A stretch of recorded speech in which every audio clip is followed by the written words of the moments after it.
अहिंसा समता तुष्टिः तपोदानं यशो यशः भवन्ति भावा भूतानां मत्त एव पृथग्विधाः। प्रिय दर्शकों नमस्कार। एक बार फिर से उपस्थित हूँ आप सबके सामने गुरुवार के बाद शुक्रवार और शुक्रवार के बाद शनिवार के कार्यक्रम में विश्लेषण जन्म कुंडली का। इस कार्यक्रम के अंतर्गत आज जिनकी कुंडली लेकर के आए आप लोग, राशि परिवर्तन तो देख लिया ना सबका। सभी राशियों का मैंने गुरु के राशि परिवर्तन पे अलग अलग कार्यक्रम बना रखे हैं। पिछले 3 से 4 दिनों का कार्यक्रम आप लोगों ने नहीं देखा है, जाकर के जरूर देख लीजिएगा। शुरू करते हैं आज का कार्यक्रम। कार्यक्रम के आरंभ में ही एक बात बता दूं, अंतिम हिस्से तक बने के रहिएगा। गीता जी के श्लोक का अर्थ अंतिम में बताऊंगा। शुरू करते हैं आज की कुंडली का विश्लेषण। सबसे पहले मैं आपको इनकी कुंडली के पंचांग से परिचय करा देता हूं।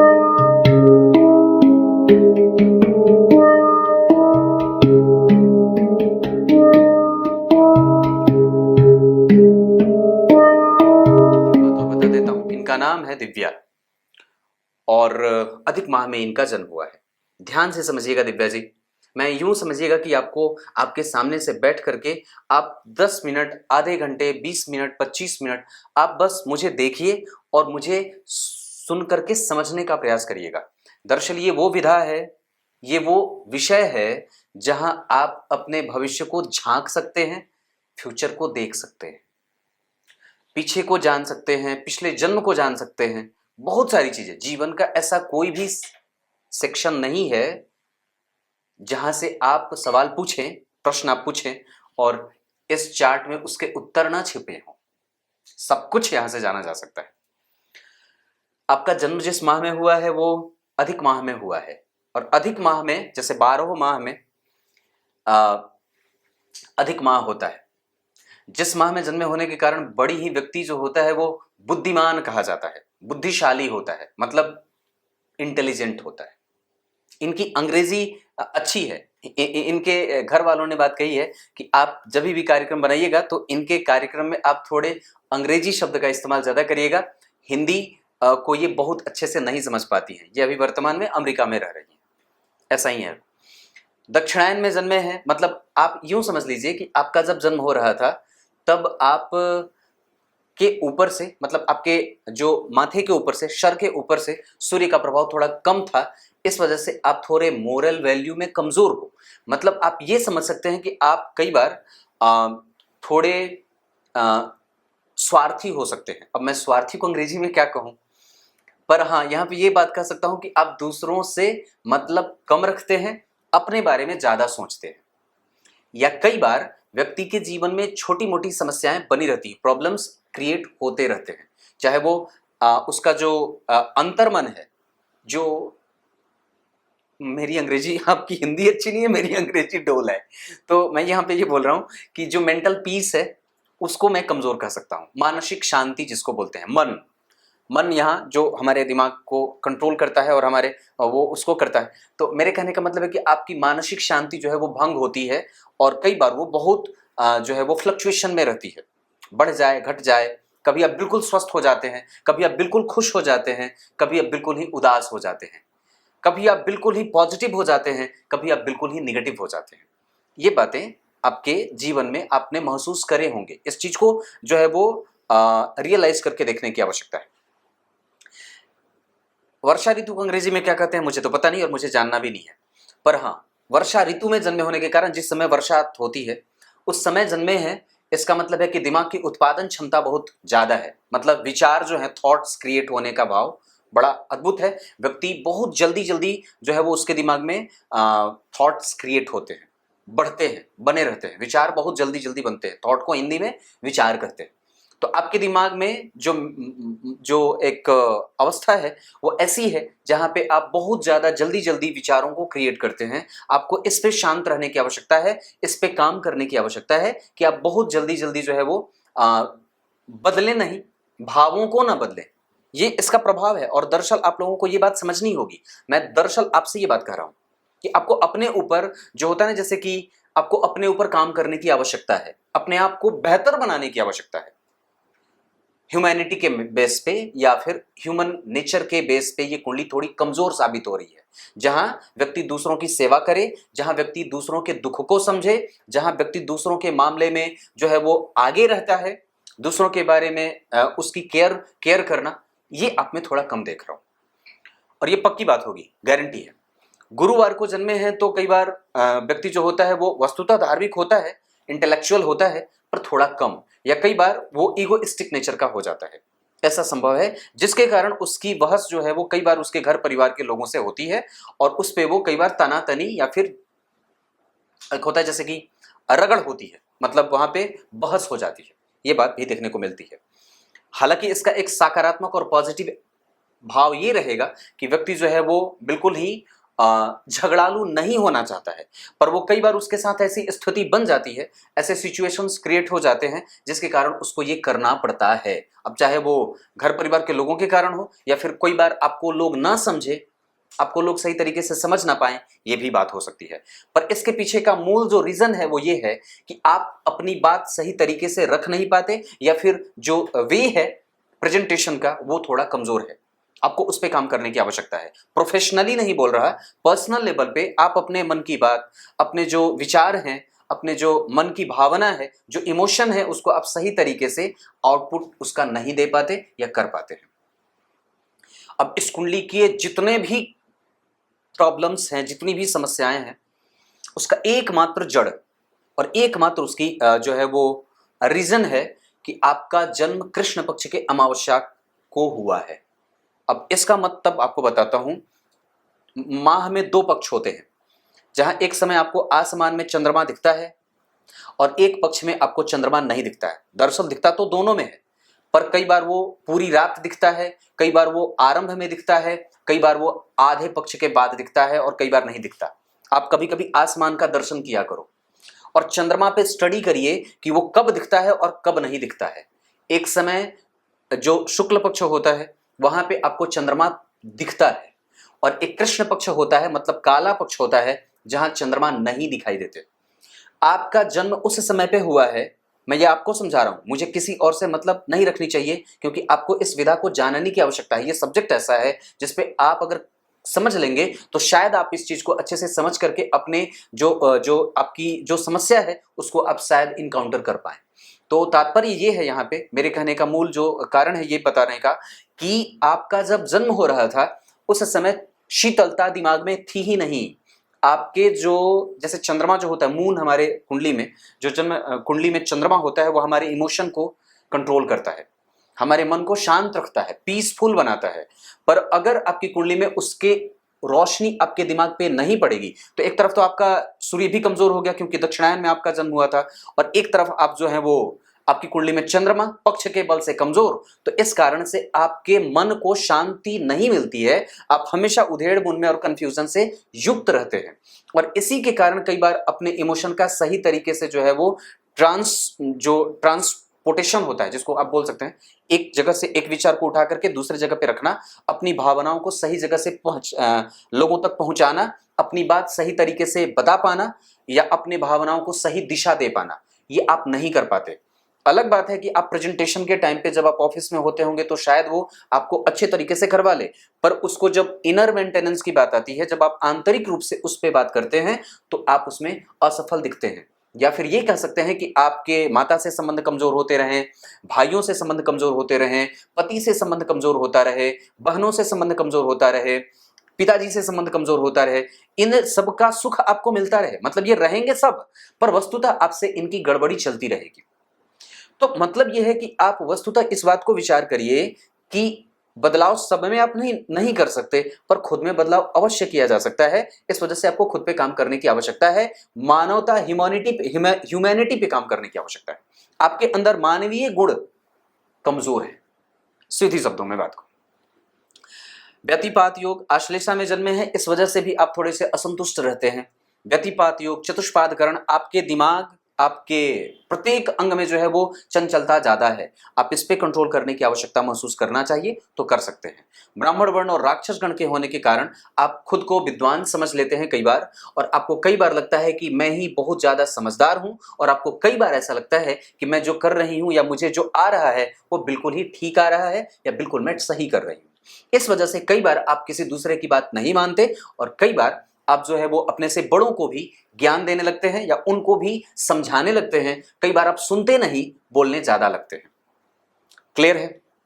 इस कुंडली की सबसे जो मूल भूत समस्या है वो इनकी कुंडली का चंद्रमा है, और ये बात मैं बिल्कुल 100% दावे के साथ कह सकता हूं। ये कुंडली अगर कहीं से भी कमजोर हो रही है, चाहे वो इमोशन के बेस पे हो, चाहे वो प्रैक्टिकल बेस पे हो, चाहे वो आर्थिक रूप से हो, चाहे प्रोफेशनल बेस पे हो, चाहे वो पॉलिटिकली हो, चाहे वो किसी भी तरीके से हो, चाहे वो आपके हेल्थ इश्यूज क्रिएट होते हो, वो सब के सब चंद्रमा के कारण कमजोर हो रहे हैं। अगर व्यक्ति अपनी भावनाओं का सही तरीके से संचार नहीं कर पा रहा है तो चंद्रमा के कारण।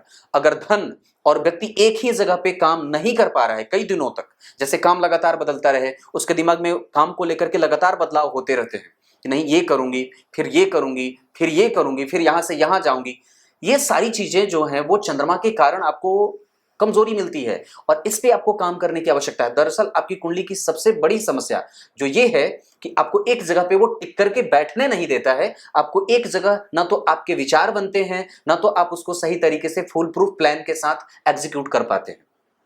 क्लियर है? पंचांग में तो दम निकल गया मेरा। अब आइए आपको आपकी कुंडली से परिचय कराता हूं। दिव्या जी, मुझे देखिए, देवगुरु बृहस्पति, जिन्हें अंग्रेजी में जुपिटर कहा जाता है, आपकी कुंडली के लग्न में बैठे हैं, और जब ये 10 नंबर की राशि में बैठे होते हैं तो ये पावर से लूज हो जाते हैं, मतलब ये यहाँ पे खुश नहीं होते। जैसे आप यूं समझ लीजिए कि आप एक ऐसे घर में, आपकी कुंडली का ज्ञान बैठा हुआ है, नॉलेज आपका ऐसे भाव में बैठा हुआ है जो है तो बहुत अच्छा है, उसको घर तो बहुत अच्छा मिला है, मतलब आप यूं समझ लो कि आपका घर बहुत सुंदर सजाया गया है, बस इतनी सी बात है कि उसमें आपको इस बात का एहसास नहीं हो रहा है, पता नहीं चलता है कि कौन सी चीज अच्छी है और कौन सी चीज बुरी।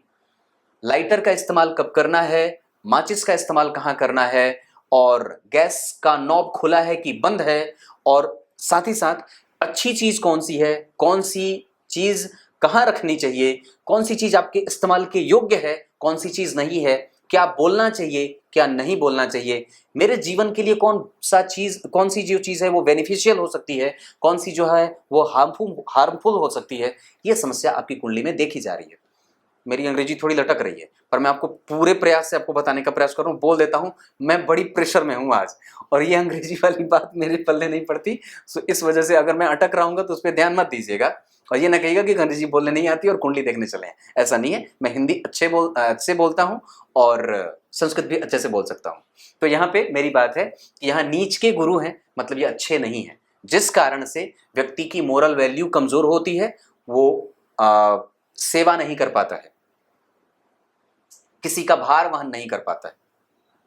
इनकी कुंडली में दरअसल ये गुरु जो हैं वो नीच के हुए हैं, तो ये कई तरीके से व्यक्ति के जीवन में समस्याएं लाने का काम करेंगे। जैसे व्यक्ति के मानसिक अवसाद को बढ़ा देते हैं कई बार, जिस कारण से व्यक्ति अपने तो प्रभावित होता ही है, कई बार दूसरों को भी उस लपेटे में ले लेता है। खुद जल रहे हैं आप और घर के लोगों को भी जला रहे हैं।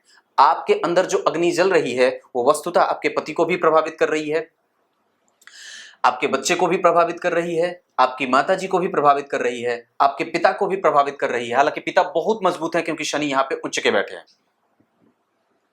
आपके काम से पिता को कोई असर नहीं पड़ता है, पर सबसे ज्यादा जो असर करता है वह आपकी कुंडली के माता, ये माता का भाव है। कुंडली में 12 घर हैं, 1 2 3 4 5 6 7 8 9 10 11 12, पर ये 12 भाव दरअसल जीवन का ऐसा कोई भी सेक्टर नहीं है, क्षेत्र नहीं है जहां से आप सवाल पूछें और ये 12 भाव सरेंडर कर दें कि नहीं ये मेरे अंतर्गत नहीं आता है। आप भले सरेंडर कर सकते हैं और सरेंडर कर सकते हो कि मुझे ये नहीं आता, या मैं नहीं जानती, या मुझे ये क्षेत्र जानता नहीं है, या मेरे जानकारी में ये क्षेत्र या ये विधा नहीं है, पर ये क्षेत्र कभी भी ये नहीं कहेगा कि दिव्या की कुंडली के इस सवाल का या दिव्या के जीवन के इस सवाल का उत्तर मैं नहीं दे सकता। ये बात याद रखिएगा। आप नहीं जानते ये अलग बात है, पर ये आपको बहुत अच्छे से जानता है। मैंने जो बात कही वो कितनी सही है मुझे जरूर बताइएगा। दूसरे नंबर पे यहाँ पे राहु जो है वो मेंटल स्टेबिलिटी को कमजोर करते हैं, जिस कारण से व्यक्ति की मानसिक शांति पहले ही चंद्रमा के कारण भंग हो रही थी और यहाँ भी भंग हो रही है। यहाँ पे ये गुरु जो यहाँ बैठे हैं वो वस्तुतः आपकी कुंडली के यहाँ के अधिपति 12वें भाव के और तीसरे भाव के अधिपति हैं। देखिए ये पहला भाव, ये दूसरा, ये तीसरा, तो वस्तुतः इसको बैठना यहाँ था, पर ये बैठे हैं लग्न में और वो भी नीच के बैठे हैं। इस कारण से कई बार व्यक्ति अधार्मिक सा हो जाता है, या कई बार प्रैक्टिकल बहुत ज्यादा हो जाता है, या कई बार उसके पति के साथ उसके अनबन होते रहते हैं, उसके संबंध प्रायः कई लोगों के साथ कमजोर होते हैं और वो अपने दिमाग को खराब करता रहता है। ये बात यहां से दिख रही है। आपको इस पे काम करने की आवश्यकता। अपने आप को और भी ज्यादा सोबर बनाइए, अपने आप को और भी ज्यादा शांत बनाइए, नेचुरल हो जाइए, बिल्कुल ही अवस्था सबको सुनने का प्रयास करिए, बोलने का प्रयास कम करिए। जितना ज्यादा हो सके अपने आप को गंभीर बना लीजिए, जितना ज्यादा हो सके अपने आप को कम्युनिकेटिव बना लीजिए, तो इस पे आप और भी ज्यादा बेहतर हो सकते हैं। आप समाज के लिए बड़े अच्छे हो, पर अपने घर के लिए कई बार आप जहर के समान और कई बार आप विष के सदृश काम करने लगते हैं, और कई बार आप सिर्फ अपने बारे में ही सोचने लगते हैं। छोटी बहन, बड़े भाई, छोटे भाई, रिश्तेदार, नाते, इन सब चीजों से कई बार व्यक्ति जो है वो टूट चुका होता है, या कई बार वो उसके जो है वो प्रोसेस में चला जाता है जहां वो सबसे धीरे धीरे कट ऑफ होता जाता है, कट ऑफ होता जाता है, कट ऑफ होता जाता है। ये बात आपको एक बात याद रखनी होगी कि वस्तुतः आपकी कुंडली के द्वितीय भाव जो कुटुंब का भाव है, आपके सहयोगी, आपके जो घर के लोग हैं, ये यहाँ के सदस्य, इस भाव के अधिपति आपकी कुंडली में उच्च के बैठे हैं। ये सब रहेंगे आपके पास, माता पिता, भाई बहन सब रहेंगे, पर वस्तुतः आपकी कुंडली में वो आपके ही विचारों के कारण कई बार वो कमजोर हो रहे हैं। ये मूल कारण है, क्योंकि आपकी कुंडली में जब शनि उच्च के हो जाते हैं, राहु केतु के प्रभाव में आ जाते हैं, तो व्यक्ति डीप थॉट एनालिसिस करता है, जिसके कारण वो बहुत ज्यादा प्रैक्टिकल माइंडसेट का हो जाता है। आप किसी भी बात पे बहुत ज्यादा विचार करने लगते हैं, जिसपे जितनी विचारधारा की कोई आवश्यकता नहीं है, उतने विचार करने की कोई आवश्यकता ही मैं महसूस नहीं करता हूं। क्योंकि शनि जब बहुत ज्यादा बढ़ जाते हैं, और वस्तुतः ये लग्नेश है, पर गौर करिएगा तो अष्टक वर्ग में शनि को बहुत ज्यादा अच्छे अंक नहीं मिले हैं। और कई बार तो आपकी कुंडली में मैं जो अष्टक वर्ग में जो बात देख रहा हूं, उसके आधार पर ये कुंडली मुझे ये भी दिखा रही है, अष्टक वर्ग की जो स्थिति बन रही है उसके आधार पर लग्न ठीक बना है, लग्नेश ठीक नहीं बन रहे, मजबूती उनको उतनी नहीं मिल रही है। इस कारण से मैं कई बार उनकी कमजोरी को देख रहा हूं, जिसके कारण ही व्यक्ति का जो माइंडसेट होता है, व्यक्ति का जो स्किल होता है, व्यक्ति का जो कम्युनिकेशन होता है, व्यक्ति का जो एक दूसरे के साथ जो है वो पैचअप होना, मिलकर के काम करना, आगे बढ़ना, दूसरों को साथ लेकर के चलना, सबको एक साथ जो है वो एक पंक्ति में खड़ा करना, ये आपके अंदर कमजोरीपन के एहसास को दिखा रही है। इस पे काम करने की आवश्यकता महसूस करता हूं। वैसे आपकी कुंडली में आप कंस्ट्रक्शन से संबंधित क्षेत्र में बिल्कुल काम कर सकते हैं। आपकी कुंडली में मंगल का प्रभाव यहाँ है, ये कुंडली इस क्षेत्र में आगे बढ़ सकती है। मंगल और शनि का संबंध है, निसंदेह आपकी कुंडली इस क्षेत्र में आगे बढ़ेगी और आपको ये काम सूट भी करेगा। एक बात और बता दूं, आपकी कुंडली में मैं जो देख रहा हूं उसके आधार पर मंगल उच्च के यहाँ पे हैं और शुक्र यहाँ पे, मंगल ने शुक्र को देखा है। आप थोड़े से संदेह भी कर लेते हैं कई बार। मेरे कहने का यहाँ पे ये है कि आप कई बार कंफ्यूजन क्रिएट कर लेते हैं दिमाग में। ये चीज नहीं है, पर आपको लग जाता है कि नहीं ऐसा ही है। कई बार आप जो चीज जिस पे विचार नहीं करना चाहिए उसको सोच करके अपना दिमाग खराब कर लेते हैं।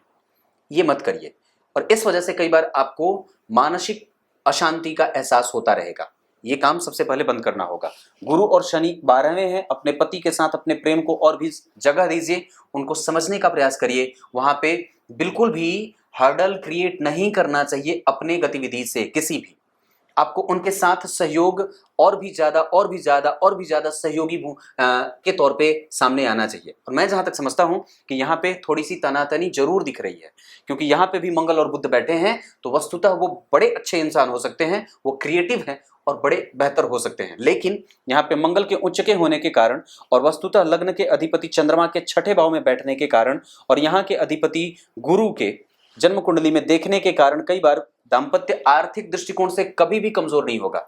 मतलब इकोनॉमिकली आप कभी भी कमजोर नहीं होंगे, क्योंकि यहाँ भी धन भाव के अधिपति उच्च के हैं और गुरु से केंद्र में हैं, और वस्तुतः गुरु का नीच भंग भी वो कर रहे हैं। ये बात आपको नहीं समझ में आएगी, पर ये ज्योतिष के टर्म है जो मैं आपको बता दूं कि वस्तुतः जो ग्रह यहाँ पे कमजोर था वो यहाँ पे मजबूत भी होते देखा जा रहा है। आपकी कुंडली में मन परेशान है, माता आपके कारण परेशान होती हैं, माता आपको लेकर के चिंतित रहती हैं, ये सब आपकी कुंडली में मैं देख रहा हूं। और वस्तुतः अभी आपकी कुंडली में एक अच्छी दशा चल रही है जो आपके करियर को, जो आपके प्रोफेशन को, जो आपके यश को, जो आपके रिकॉग्निशन को, टोटली अगर कहूं तो जो आपके रिकॉग्निशन को लाभ में ले जा रही है या लाभदायक स्थिति में पहुंचा रही है। इस कुंडली में शनि और लग्न, इन दोनों की जब आप तुलना करते हैं तो शनि बहुत अच्छे बैठे हैं, मतलब ये ग्रह बहुत अच्छा बैठा है, विशाखा नक्षत्र के बैठे हैं और श्रवण नक्षत्र के गुरु बैठे हैं। मैं नक्षत्र की चर्चा अगर करूं तो सूर्य बुद्धिमान बना रहे हैं, चंद्रमा थोड़े कमजोर बना रहे हैं, मानसिक स्तर पे बुद्धि को विकसित नहीं होने दे रहे। कई बार व्यक्ति सिर्फ अपने बारे में ही सोचता रहता है और बचपना करता रहता है। मंगल भी व्यक्ति को क्रिएटिव बना रहे हैं और बहुत ज्यादा तार्किक बना दे रहे हैं, जहां व्यक्ति सिर्फ अपने बारे में ही, अगर बाजार जाए तो सिर्फ अपने बारे में ही सामान खरीद करके लेके आता है और कई बार वो अपनी जिद पे अड़ा रहता है। बुध जो है वो जन्म कुंडली में आपको थोड़े चपल चंचल चालाक, और जैसे होता है ना जिसको चपल चंचल चालाक को अंग्रेजी में आप माता जी इनको बता दीजिएगा क्या कहते हैं, मुझे नहीं आती, पर हाँ इसको क्या बोल सकते हैं, अपने बारे में सोचे और छोटी छोटी बात को कई बार बहुत बड़ा बना देता है, इशू क्रिएट कर देता है, ये बात भी होती है। और बाजार से जाए व्यक्ति, मार्केट जाए तो अपने लिए सामान ज्यादा लाए या अपने लिए ज्यादा सोचता है, कई बार वो दूसरों के लिए थोड़ा कम सोचता है। हालांकि मकर लग्न के लोग जो होते हैं वो दूसरों को कभी भी गलत और गंदी सलाह नहीं देते, पर प्रैक्टिकल रूप से वो हमेशा ही तटस्थ बने रहते हैं, वो नम्य नहीं होते, अपनी गलती स्वीकार नहीं करते और कई बार वो दूसरों को ज्ञान देने से पीछे नहीं हटते। नियम खुद के लिए नहीं बनाते, दूसरों के लिए नियम और जितने भी कॉन्सेप्ट होते हैं वो दूसरों के लिए ही हावी होते हैं और लागू होते हैं। क्लियर है, ये बात दिख रही है। वैसे एक बात बता दूं तो आप निस्संदेह जो है वो कंस्ट्रक्शन के क्षेत्र में काम कर सकते हैं और ये क्षेत्र आपके लिए बहुत अच्छा हर जगह से बन रहा है, इसमें आपको नुकसान नहीं है और बिल्कुल आप इस क्षेत्र में काम कर सकते हैं।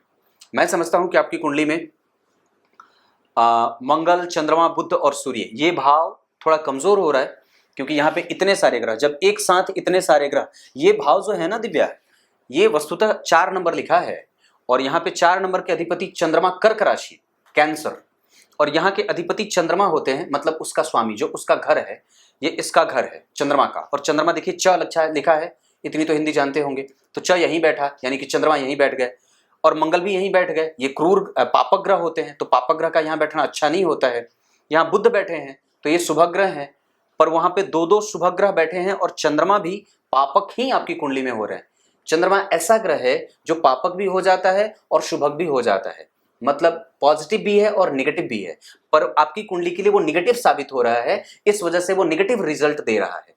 इसका मतलब है कि यहाँ पे संपूर्णतया आपकी जो प्रतिबिंब की स्थिति बन रही है वो कई बार आपके जो फैमिलियर रिलेशनशिप है उसको और आपके डेली लाइफ को, वो डेली रूटीन को प्रभावित कर रही है, जहां पे आप कई बार असभ्य हो जाते हैं या कई बार आप जो रेगुलराइज करना चाहिए, किसी भी काम को रेगुलर ना करना, जैसे पर्सनल काम है उसको आप रेगुलर नहीं कर पाते, प्रोफेशनल चीजों पे आपका ध्यान ज्यादा रहता है, आप प्रोफेशनली अपने आप को स्ट्रांग ज्यादा बनाना चाहते हैं और माइंडसेट आपकी जो है वो सही तरीके से धरातल पे नहीं रहती, वो कई बार ऊपर उठ जाती है, जहां आप एक लेवल पे ही आकर के बात करना चाहते हैं। सामान्यतः लोगों को समझने में भी दिक्कत भी आपको होती है, आप कई बार सिर्फ चीजों को एक बाईपास के माध्यम से ही समझते हैं, फ्रंट से आप नहीं समझते, या फिर कई बार आप प्रोटेक्टिव हो जाते हैं अपने आप को लेकर के। वही बात जब दूसरों की होती है, जैसे अगर आपके बहन की बात हो, आपके माता की बात हो, आपके पिता की बात हो, आपके पति की बात हो, तो कई बार आप अगर बचाना होगा तो सबसे पहले आप अपने आप को बचाएंगे, इन लोगों को बाद में बचाएंगे।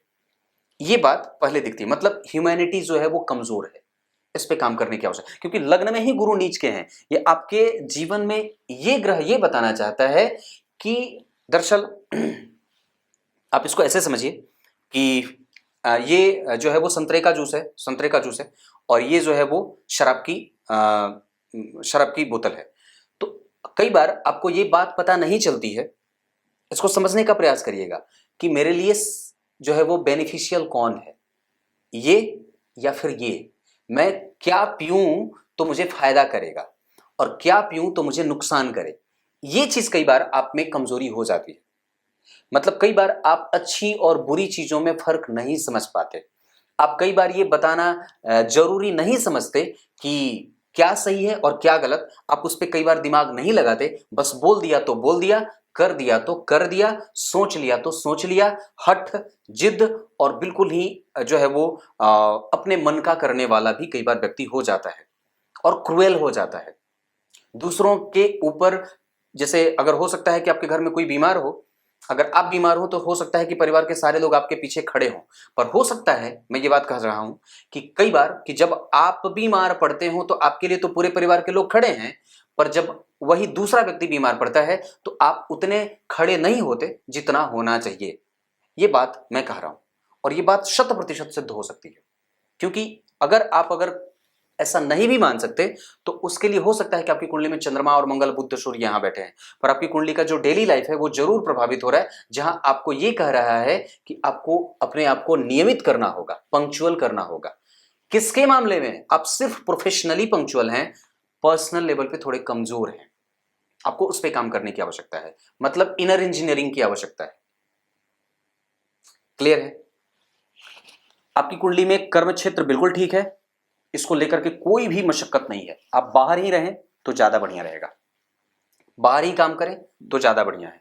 और वस्तुतः एक बात बता दूं तो आपकी कुंडली में जो मानसिक शांति है वो यहां भी थोड़ी कमजोर है। अपडेट करते रहिएगा, जिस क्षेत्र में भी आप काम करने जा रहे हैं या जो भी क्षेत्र आप चुन रहे हैं उस क्षेत्र में आपको काम करने की आवश्यकता होगी।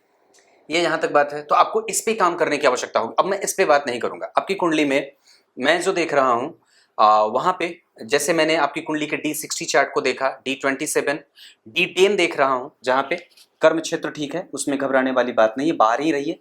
और ये जो आपकी कुंडली का जो आप क्षेत्र चुन रहे हैं, जैसे कंस्ट्रक्शन वाला काम और उसमें धन का लेन देन या उसमें जो भी काम है वो बिल्कुल ठीक है, और मैं समझता हूं कि उसमें आगे आपको सफलता मिल सकती है। हाँ, लेकिन एक बात है कि यहाँ पे चंद्रमा, मंगल और सूर्य के बैठने के कारण ये भाव आपको कई बार कर्म क्षेत्र में नुकसान भी देगा।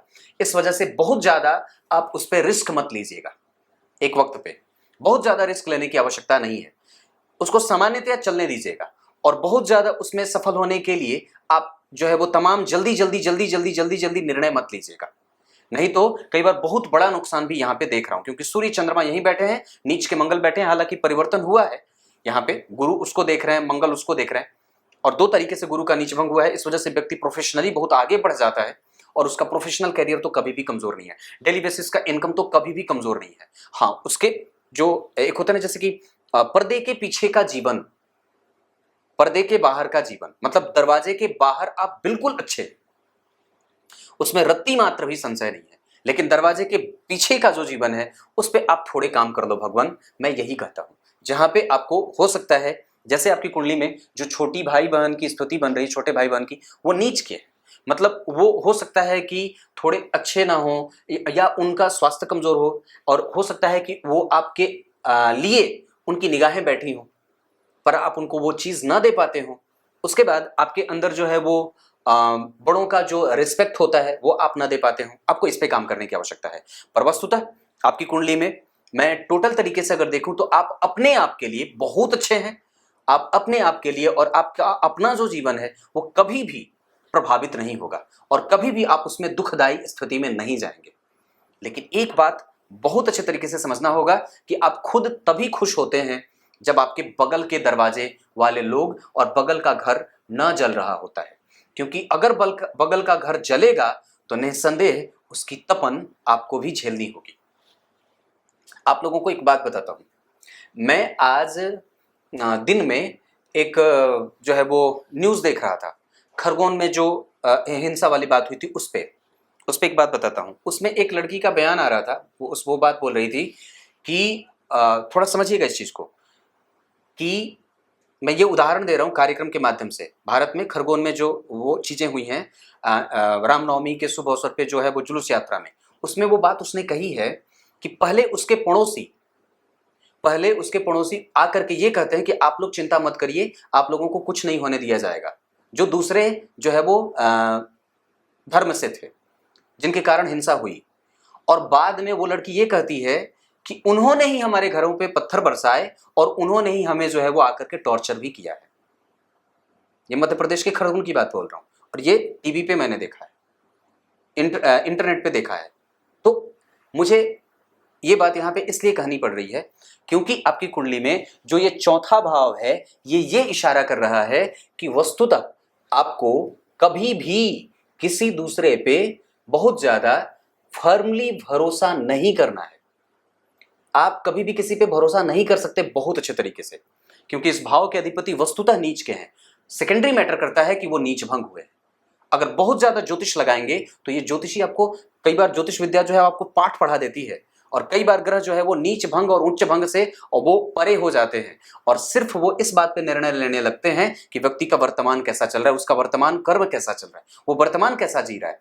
तो यहाँ पे जो आपका डेली लाइफ है वो थोड़ा कमजोर जी रहा है, क्योंकि यहाँ पे ये डेली रूटीन है, आपका प्रत्येक दिन का जीवन है, जहां वो अस्त व्यस्त हो रहा है, जहां आप सही तरीके से समुचित रूप से सुनियोजित तरीके से काम नहीं कर पा रहे हैं, या उसमें मानसिक शांति के भंग होने की बात हो, या तरीके से आप काम ना कर पाते हो। आपकी कुंडली में पिता का सुख, आपकी कुंडली में माता का सुख है, ऐसा कोई कमजोर होने वाली कोई बात नहीं है, लेकिन हो निस्संदेह उसमें थोड़ी सी कमजोरी भी देखी जा रही है। बाकी के चार्ट में अगर देखता हूं तो आपकी कुंडली में संतान का सुख बहुत अच्छा है। आपकी कुंडली में जो स्थिति मैं देख रहा हूं उसके आधार पर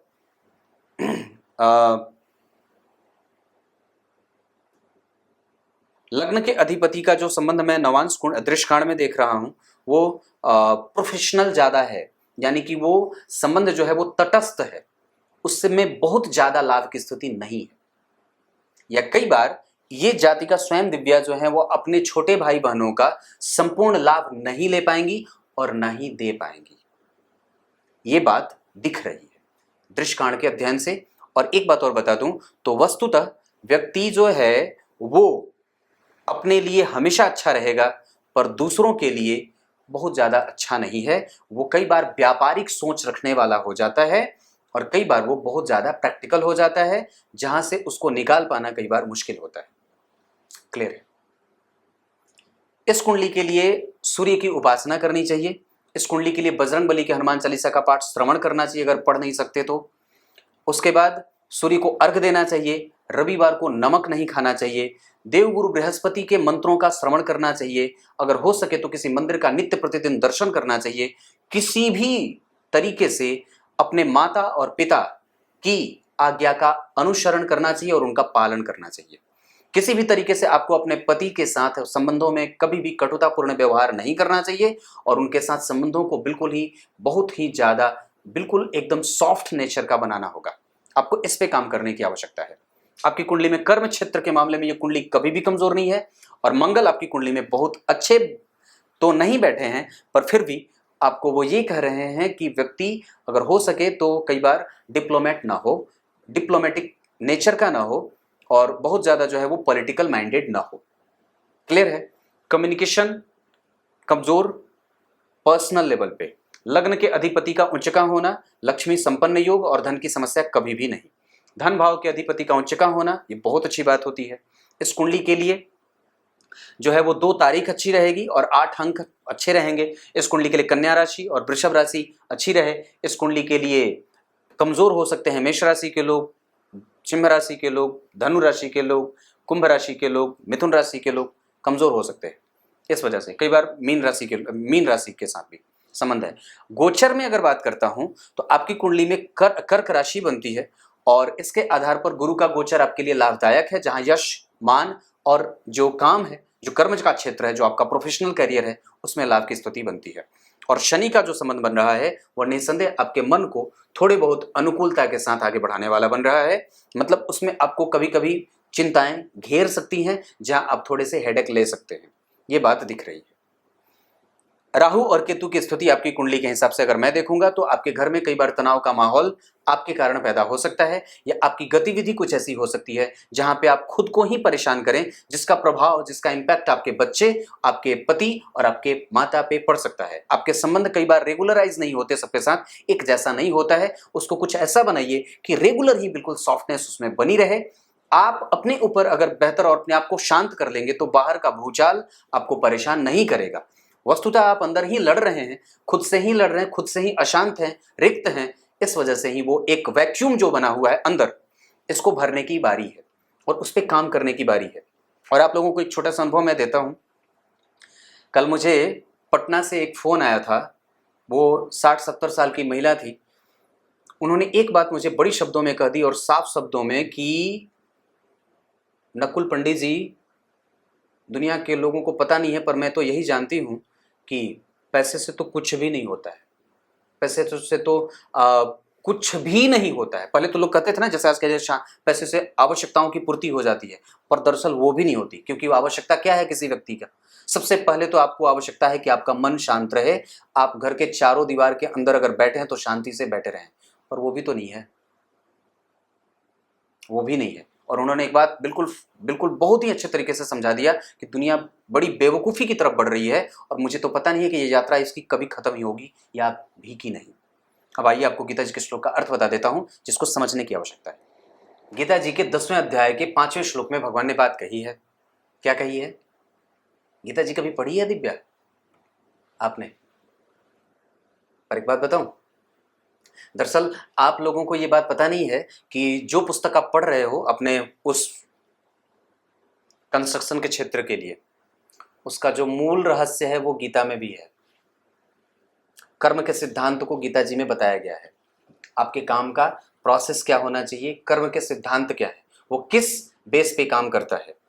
ज्ञान, अज्ञान, क्षमा, दया, दान, तप, यश, स्वभाव, अभाव, दुख, सुख, ये जितने भी प्रकार के भाव हैं वो सब के सब भगवान ही स्वयं होते हैं।